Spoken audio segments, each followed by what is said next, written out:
So, picture this. You're me, growing up in the 2000s. You're being raised by an overprotective mother who won't let you play all of the cool video games or watch all of the epic movies the other kids in your school are indulging in.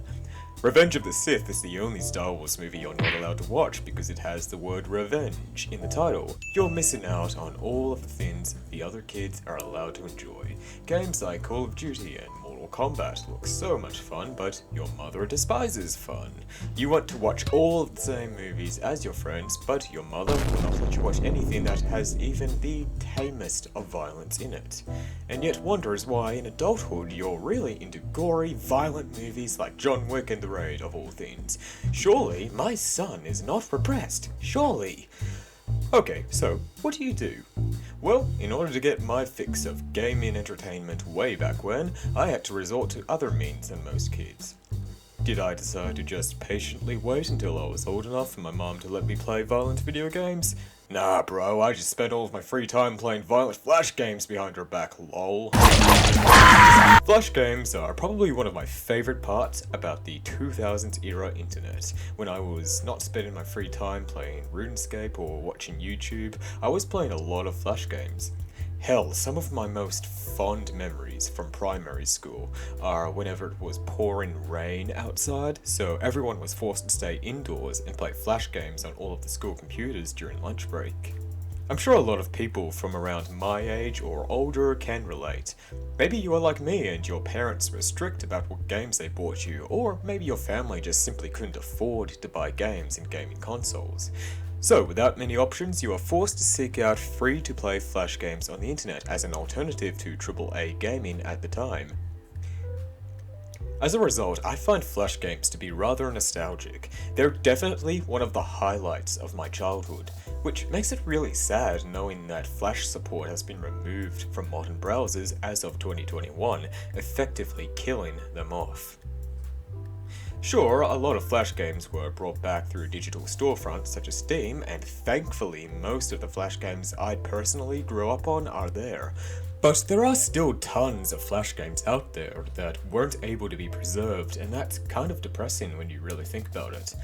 All of these games, enjoyed by millions of kids, teens, and adults alike throughout the years, all of the work the developers invested into those games, now gone forever. Mostly.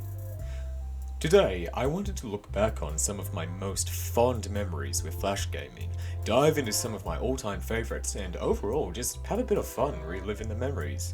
Whether you have fondness for old-school internet flash games like I do, or you're too young to have gotten the chance to experience them and want to learn more about them, here are some of my most loved flash games of all time.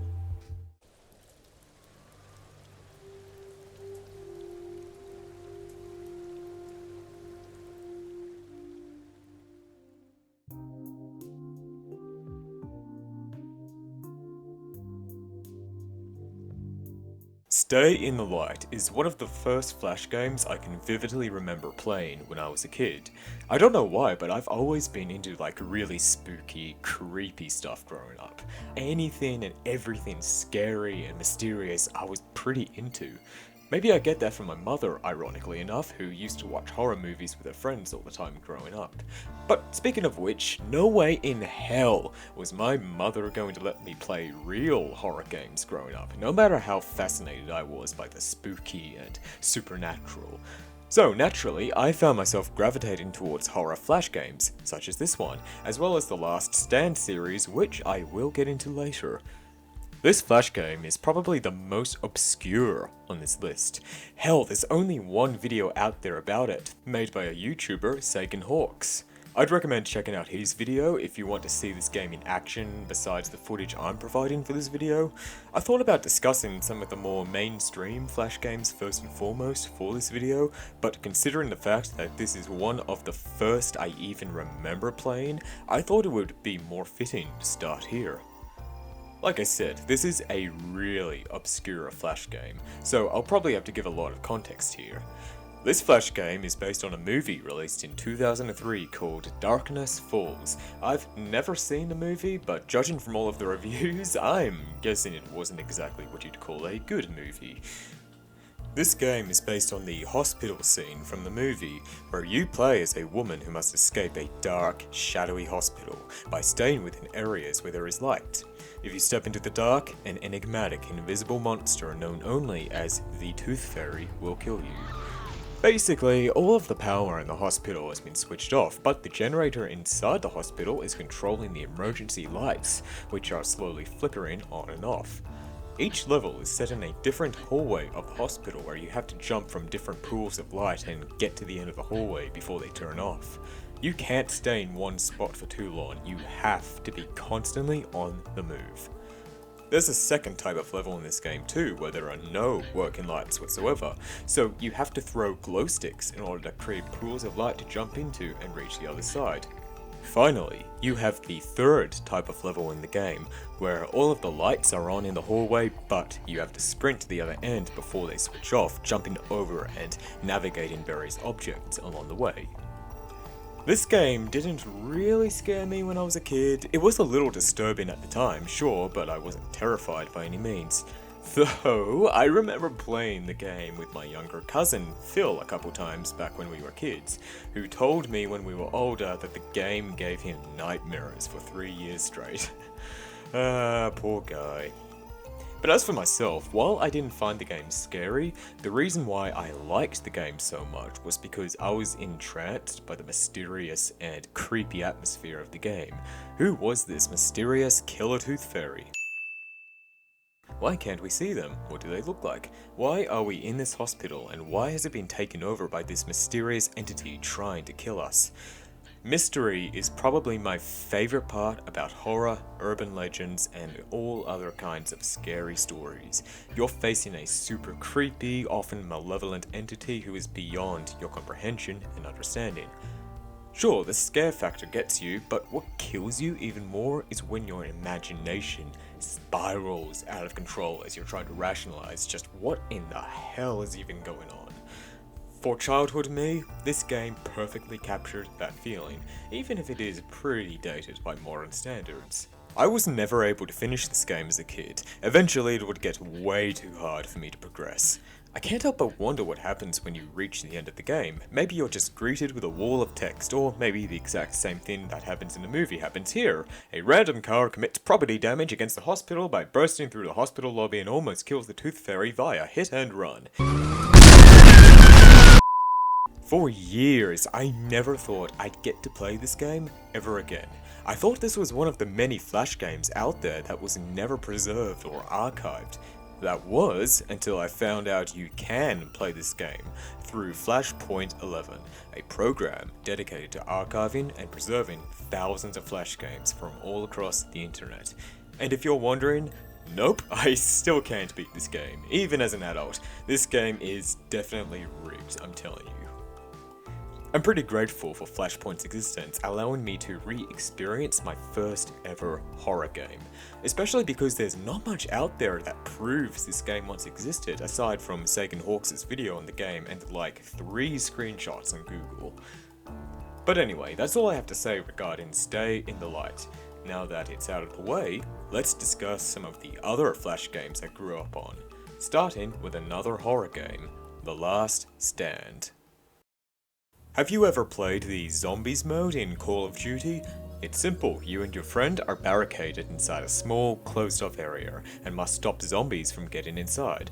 Well, fun fact, the Last Stand trilogy of Flash games was actually the main inspiration for that game mode. Pretty cool, right? The Last Stand series of games are available to purchase on Steam nowadays. If you are interested in these games after watching my video, then I highly recommend picking them up on a sale and giving them a go. The first 2 games are the most nostalgic and memorable for me, so I will be covering them. If you'd like to learn more about the other games in the series, I'd recommend checking out a different YouTuber, as I'm not that knowledgeable on them. The concept of the first Last Stand game is simple. You're a survivor living in a fictional American state that has been overtaken by a zombie apocalypse. You must defend your barricade from zombies at night. During the day, you have to go searching for new weapons, survivors, resources, and also repair your barricade before the night comes and you must defend yourself once again. The goal of the game is to survive 20 nights in a row, waiting for a helicopter to rescue you and take you somewhere else. You know, some other part of the world that hasn't been overrun with zombies yet. You can unlock a variety of weapons as you progress through the game. My favourites are the sniper rifle and, of course, the trusty chainsaw.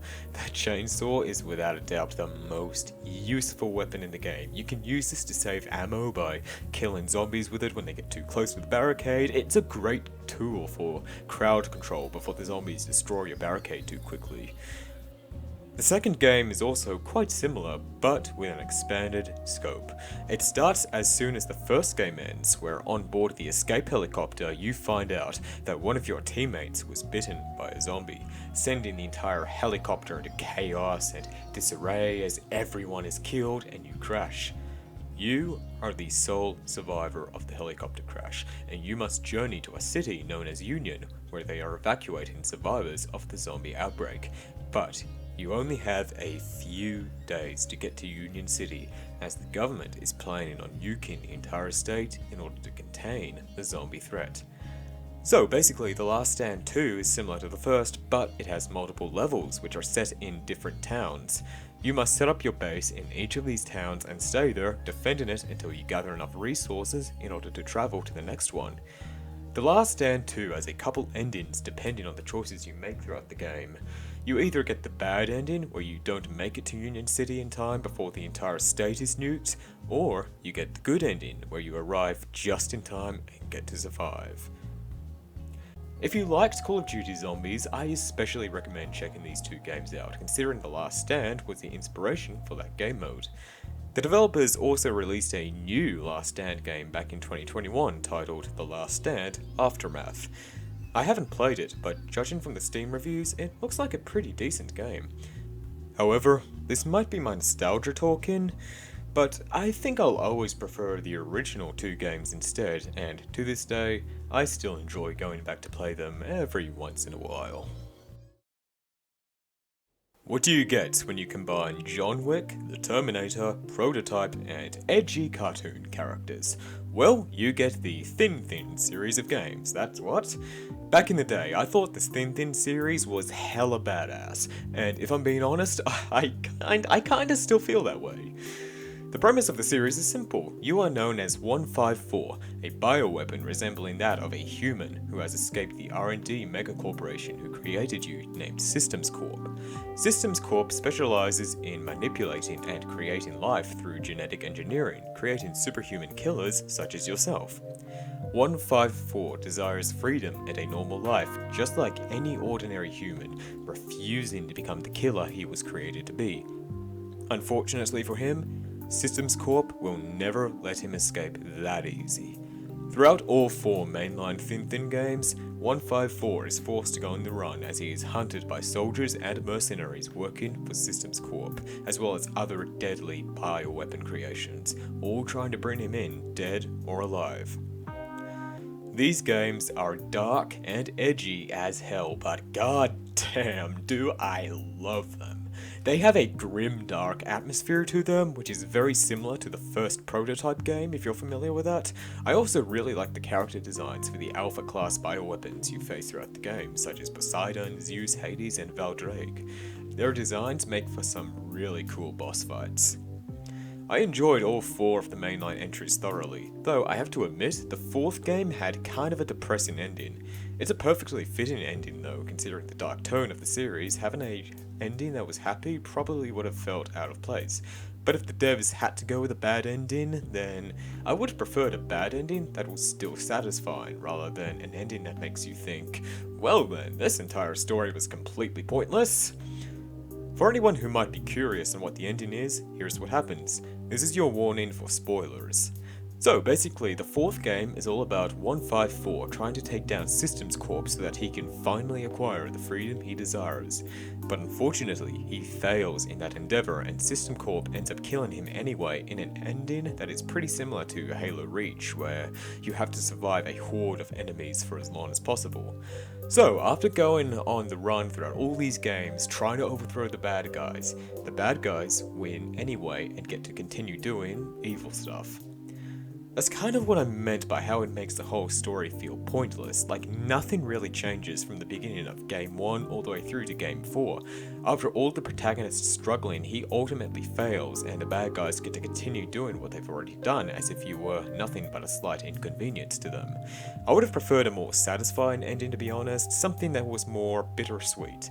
Like, sure, your character can still die at the end, but why can't he take down Systems Corp with him? I feel like that would have been a pretty nice bittersweet ending. 154 stops System Corp, but ultimately it costs him his life, and though he doesn't get the opportunity to enjoy his freedom like he always wanted, at least he's managed to make a difference. But overall, that ending is probably the only criticism I have for the Thin games. These games are all really stellar, and I would recommend them if you like side-scrolling shooting games and platform games. However, if you ask me, while the 4 mainline entries are great, the series truly shines in its spin-off series called Thin Arena. I have so many memories playing the Arena spin-off series with my friends. In fact, I first discovered the Thin series after a classmate of mine showed me Arena 2. The Arena games are pretty self-explanatory. You are dropped into an arena-like area where you must survive against hordes and waves of enemies for as long as possible. I remember in the case of Arena 3, I was always competing with my friends to see who could survive the longest. However, unlike Arena 3, the first 2 Arena games have a few extra modes. The regular survival mode is just against ordinary gun-wielding human enemies, but they also have survival modes against zombies and something called a stinky bean. I don't really know what a stinky bean is, but okay, I guess. They also have a super survival mode, which is exactly what it sounds like. The regular survival mode, but much harder. You can create your own character in the Arena games, just like in the mainline Thin games. However, unlike in Thin 1-4, you can create a female character in the Arena games instead of being restricted to just male. The most recent Thin games to have released are Thin Arena Pro and Thin Arena Classic. I've played both of them, but I honestly have no clue what the difference is between these games. They feel pretty identical to me. I think my favourite game out of the entire Thin franchise is Thin Arena 3. It's definitely the one I've played the most while I was growing up, and I found it really addictive. Plus, Arena 3 has like tons of guns to play around with, which really go a long way to make the game feel fresh and also adds a lot of replayability. Plus, I loved rewatching the intro cinematic to that game back in the day. Anyway, that's about all I have to say regarding Thin. So, without further ado, on to the next game. When it comes to Flash games, I've always found the stick RPG duology to be the most addictive. Stick RPG is exactly what it sounds like, a role-playing game with stick figures. These games are set in what are called the 2-dimensional world and the 2.5-dimensional world, which your character has mysteriously found himself in. From that moment onwards, the world is your oyster. Maybe you want to get a job somewhere and make a living for yourself, whether it be at some fast food joint, office, or some other place. Or perhaps you like being an evil bastard and decide that you want to commit crimes or get into street brawls instead. The possibilities in this game feel endless, and we have barely scratched the surface so far. From what I recall, there isn't much of a story to the original Stick RPG, but in Stick RPG 2, the story is about the protagonist trying to find and collect 3 key items known as the 3D objects, so that they can be sent back home. This is considered to be the main quest line. To this day, the Stick RPG duology remains some of my favourite Flash games of all time. Stick RPG 2 in particular is my favourite, as they took the building blocks of the original game and expanded upon it way more than I expected. For a goofy, free-to-play Flash game about stick figures, it's really big and has tons of content for you to sink hours of your life into. I usually like to play this game trying to earn as much money as possible so that I can afford all of the best items, as well as purchasing real estate and businesses. Some of my favourite jobs in this game are the Hitman, Government Official, and the Jebediah Council or Dark Lord. I also really like the combat system in Stick RPG 2. I believe that it was based off another stick figure game's fighting system, which I have played before, but unfortunately I don't remember what it was called, and because I don't remember its name, I'm having a lot of trouble finding it on Google. If anyone else remembers what it was, definitely let me know in the comments.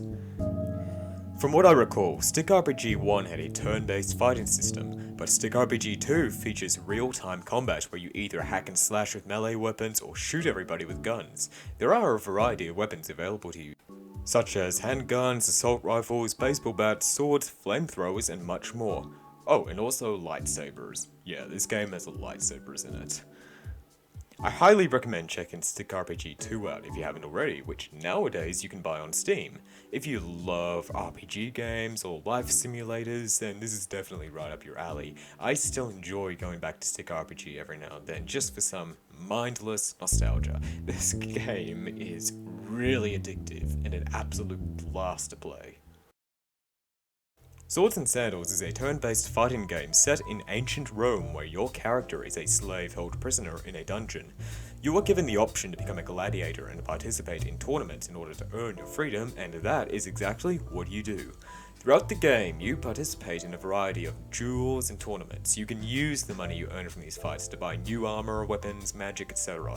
You can also spend skill points on various skills whenever you level up, although in the case of Swords and Sandals 2, you can become overpowered pretty easily by investing all of your skill points in charisma.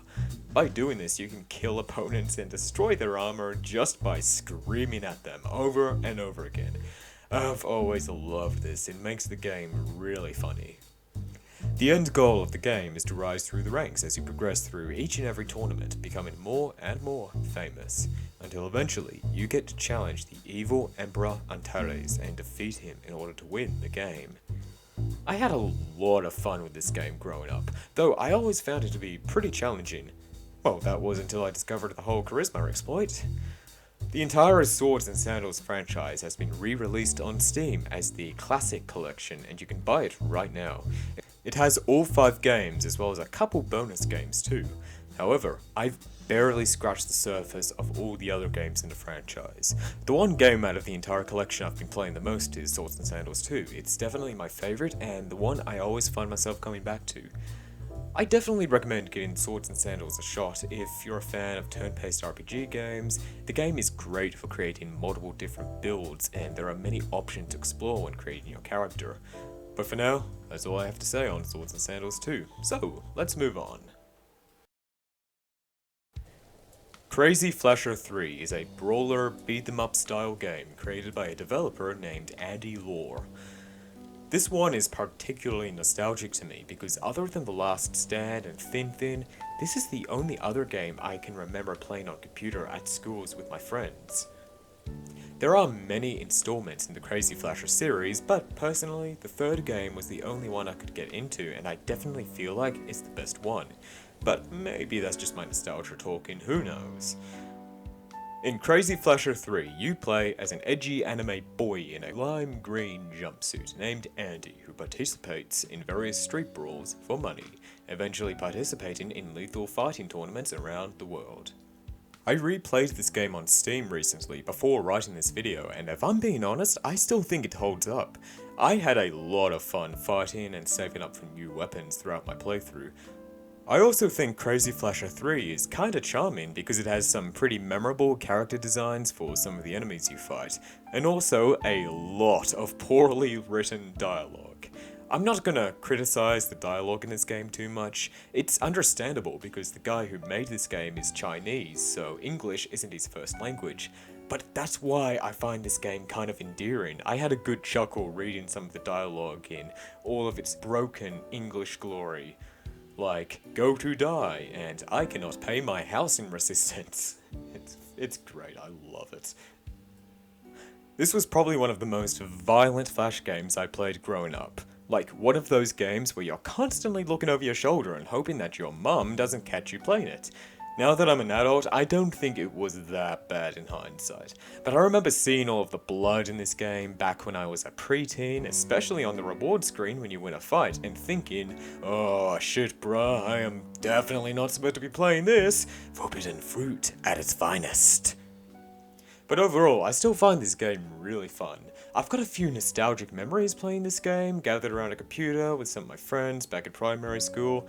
I also remember a girl watching me play this game and psychotically laughing when I shot a man's arm off, leaving me to wonder just how mentally stable she actually was.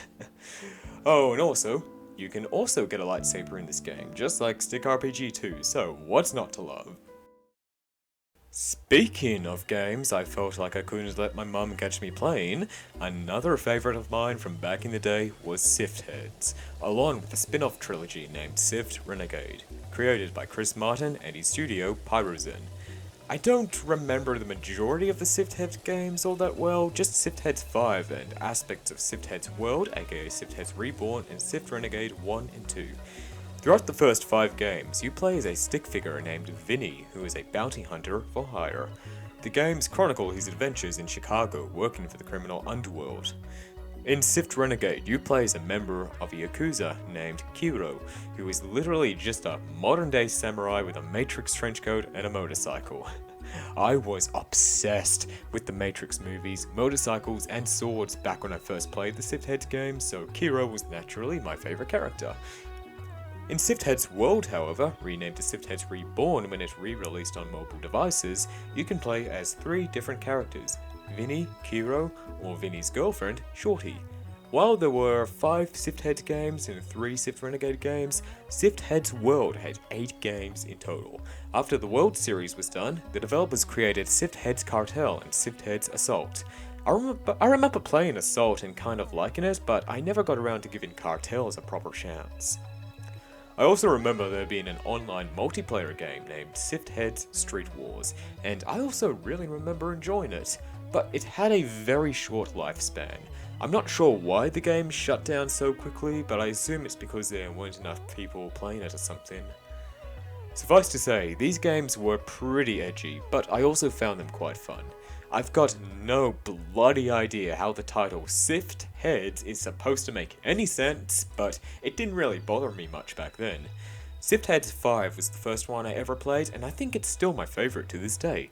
I liked being able to freely explore the city of Chicago, doing various assassination contracts and spending all of my money on cool weapons and clothing.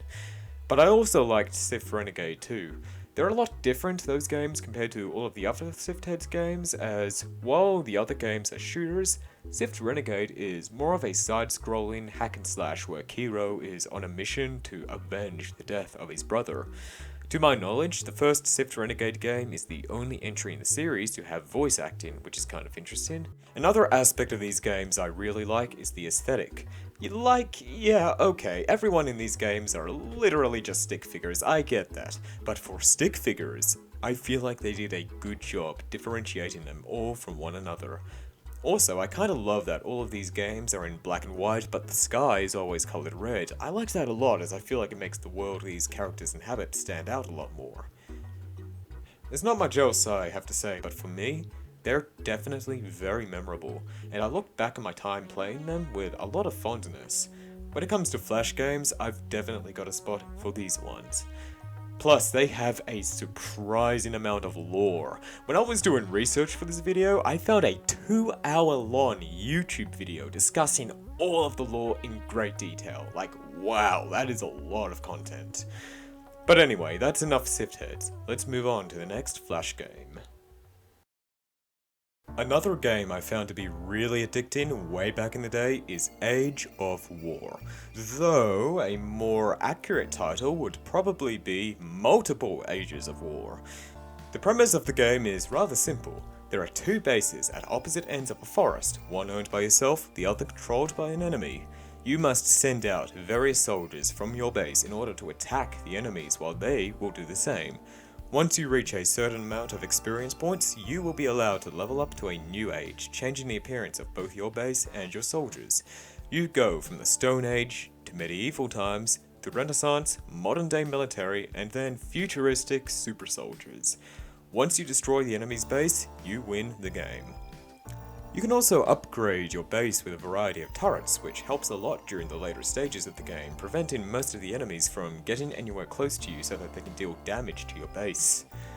Honestly, I don't really have much to say about the game other than it's surprisingly addicting. Pretty satisfying also, as you slowly progress from Stone Age to the future.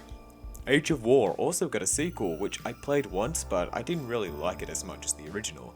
It was fine, but Age of War 1 felt like it had a lot more charm to it. The game is pretty short too. You can finish it in under half an hour, possibly more if you decide to play on any of the higher difficulties. It's a great game to play while taking a break, and I also just found out that the game was re-released on mobile devices. Honestly, I think that is a great idea. This game is perfect for mobile phones. I haven't played the mobile version of this game, but if it's as good as the original Flash game, then yeah, I definitely recommend giving it a go. Why not? Those 8 Flash games I've discussed are probably the most nostalgic for me, and the ones that left the most impact on me as a young kid making his way through primary school. But there are some other Flash games too that I'd like to briefly mention. First off, we have Interactive Buddy. It's exactly what it sounds like, a virtual buddy you can interact with. You can either treat him kindly and be very wholesome with him, or just, be a dick and completely abuse them. When I was a kid, I remember finding it to be the most fun to be like a dick towards the interactive buddy, but nowadays I've softened up a little too much as an adult, and now I don't have the heart to mistreat the virtual buddy anymore. The next game I'd like to mention is Bowman. It's simple, you and your opponents have bows and arrows and must try to shoot each other with them. I promise, it's actually a lot more fun and addicting than the footage you're seeing right now might make it look. Also, really satisfying whenever you get an arrow into your opponent. Now then, time for a much more famous example of a Flash game, the Henry Stickmin series. What is there to say about Henry Stickmin that hasn't already been said? These games are honestly really fantastic. They are just so charming and so funny. I might even pick up the entire collection on Steam one of these days just to relive them. Oh, and fun fact, the developers who made this game are Innersloth. Yep, that's right, the same people who went on to create Among Us. It's nice to know that the devs behind Henry Stickmin went on to achieve so much success. I honestly wish them all the best from here on out. Up next is Line Rider, a rather simple game where you create lines across a blank white canvas for a tiny cartoon person to ride on with his sleigh. I had so much fun when I was a kid, coming up with new and interesting ideas and obstacle courses for the cartoon person to ride across. Line Rider also appealed to my creativity, although admittedly a lot of my courses ended in complete tragedy for the poor cartoon sleigh rider at my whim. How unfortunate that his life was placed in the hands of a chaotic individual such as myself. Another one of the first Flash games I remember playing was Street Sesh.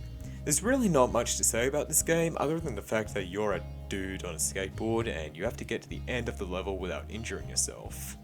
But I wanted to quickly mention this here anyway because it was among the first I remember playing.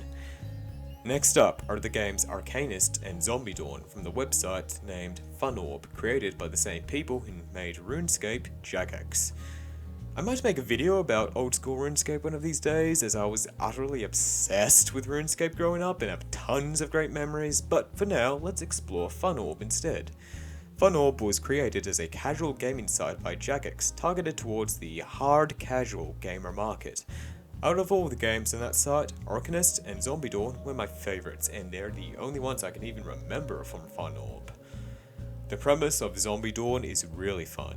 You are a zombie overlord who must command zombies to go around America assimilating humans, turning them into zombies as well. Your goal is to take over the entire country until eventually you take over the White House and face off against the final boss, the president himself. This was a really fun strategy game, and at the time, I thought a zombie game where you control the zombies was a really fresh idea.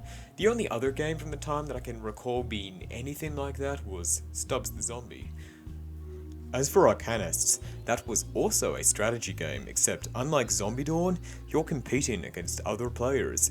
It is a turn-based competitive game where you play as wizards who must defeat each other using a variety of spells. These spells can either deal damage, protect you, or summon minions you can command. All of the spells you can choose prior to the match starting. You can also customize your wizard with a variety of clothing. I remember having so much fun playing Arcanist alongside all of the friends I met on RuneScape, competing against each other and just overall having a great time. I kinda miss the Fun Orb website if I'm being honest. The only other website similar to it that I can recall is Eball Games, which was created by Artix Entertainment, who we will talk about more later. But hey, at the very least, I'm just glad that I got the opportunity to experience that website when I did. The next game I'd like to mention is Gunblood. This one was really fun. It's basically a game where you have a wild western style shootout and standoff. You're faced off against an opponent, and once the timer finishes counting down, you have to draw your gun and shoot them as fast as possible. Pretty straightforward premise, but it could get really challenging, and I always found it to be quite a blast. Now here comes what's probably the wackiest couple of games on this list. Spider-Man City Raid and Spider-Man Darkside. These games are so weird. Basically, they're side-scrolling platform games where you have to web swing across the city by attaching your webs to various floating shapes. And yeah, apparently Spider-Man has absolutely no bones in his body whatsoever, so he walks like this. Oh, and did I mention that the song Black Betty is constantly playing in the background on loop throughout the entire game? These two games are pretty much identical, except in one game you're just the regular red and blue Spider-Man, while in the other you're the black suited Spider-Man. These games were honestly pretty weird, but as a young, impressionable kid, I got some enjoyment of them way back in the day. Especially because they were among some of my first Flash games I ever played, besides Stay in the Light. Electric Man 2, The Tournament of Voltagen, was another game I played on the school computers a lot with my friends. It's a fighting game where you play as a stick figure named Electric Man, and I remember absolutely loving it because it reminded me of The Matrix. They even have special attacks which you can do in slow motion, one of which reminds me a lot of a move Neo did in the films during the lobby shootout. Hell, if I had to summarize Electric Man 2 in one sentence, it would be that it feels like a Matrix fighting game. The game is a really fun way to burn some free time. And finally, we have the Artix Entertainment games. Artix Entertainment is responsible for creating games such as Adventure Quest and Adventure Quest Worlds, Dragon Fable, MechQuest, and more. These games honestly had such a huge impact on me growing up, and I look back on them to this day with warm memories. Artix Entertainment was also responsible for creating Eball Games, where they had a variety of short flash games for you to play. My favourites were Undead Assault, Ninja Shadow Adventure, and Moglin Punter. I remember Moglin Punter in particular I had a lot of fun with. In conclusion, I have a lot of fond and warm memories from the Flash games I got to experience growing up, and it's truly a nostalgic part of the internet that I really miss. Flash gaming has sort of been replaced by phone games, and a lot of old Flash games, such as Age of War, ended up migrating to app stores. It's not the same though. A lot of mobile games are quite predatory nowadays and are always trying to get a buck or two out of you. Most Flash games, on the other hand, weren't like that, often created not for profit but out of passion instead. I know I sound like a bit of an old-timer here, saying things like, well, back in my day everything was totally much better, but honestly, I just feel like Flash games had so much more soul than most phone games released nowadays. Don't get me wrong, there are tons of great phone games out there too. My favourite phone games is probably BitLife, but I also really enjoyed Deus Ex The Fall and some of the Final Fantasy games out there, such as Dissidia, Opera Omnia, and Record Keeper, even though the latter isn't around anymore. But most phone games aren't all that great and have quite the negative reputation. It was truly a different time back then, during the golden age of Flash gaming. I will always look back on these old Flash games with a lot of fondness, warmth, and nostalgia. Whether they were bad or good, they were still one of my favourite parts of 2000s era internet, and I am so thankful that the majority of them have been preserved through Steam and Flashpoint 11. But anyway, we have reached the end of the video. Out of all the gaming retrospectives I had planned for this channel, This video was probably the one that I was most excited to make, so I hope you enjoyed. Did you ever play any of these games? Or maybe there were other games I didn't mention that you were really into back in the day. Whatever they were, let me know in the comments below because I'd love to hear about them. And with that being said, thanks for watching my video.